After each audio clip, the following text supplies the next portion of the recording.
Bonjour Arona, bonjour à tous les auditeurs de Salam Sénégal. Aujourd'hui, dans les échos de l'écho, on va parler du WACF, un instrument de solidarité créé par le gouvernement du Sénégal en 2015 et c'est seulement en 2018 qu'il a commencé à être opérationnel. Sa mission et ses objectifs avec le directeur général de la haute autorité du WACF, Dr Ahmed Lamine Hadj, que je vous propose d'écouter. En 2015, l'État du Sénégal a adopté la loi sur le WACF, créant en même temps, à travers son article 27, la structure appelée Haute Autorité du WACF, donc qui est une structure administrative et financière autonome, rattachée actuellement au ministère des Finances, avec deux missions précises. C'est d'abord le développement et la création des WACF, donc des investissements pour le compte de l'État du Sénégal, et l'autre mission, c'est la supervision et le contrôle des initiatives privées dans le domaine du WACF. Donc ces deux missions sont les missions de la haute autorité du WACF.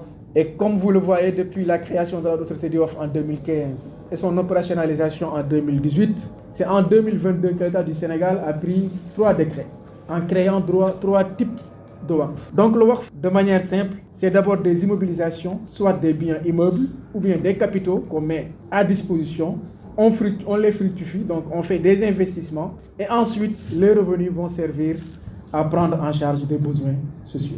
Donc pour ce qui est de l'institution, la haute autorité du WACF, ses missions tournent autour de ça, la mobilisation des ressources, des investissements sociaux bien sûr, et ensuite la redistribution des revenus pour servir des besoins qui sont identifiés. Et puis, Arona, savoir que les ressources qui viennent du WACF sont après reversées dans des secteurs clés comme l'éducation et la santé, je vous propose de réécouter le directeur général de la haute autorité du WACF, Dr Ahmed Lamine Hadj. Justement, je l'ai dit tout à l'heure, les fonds générés, c'est d'abord passeront par un processus d'investissement, des investissements immobiliers, des placements financiers, mais toujours est-il que le WACF étant un instrument de finance sociale islamique, ce sera des investissements conformes avec les principes de la finance islamique, donc des investissements halal. Les revenus générés vont permettre maintenant de prendre en charge donc les aspects liés à l'éducation. Il y a aussi l'exemple de la santé. Nous avons également la possibilité d'intervenir pour l'autonomisation des jeunes et des femmes. Voilà donc Arona, le WACF est différent de l'aumône et de la zakat. Je vous donne rendez-vous la semaine prochaine pour parler des différents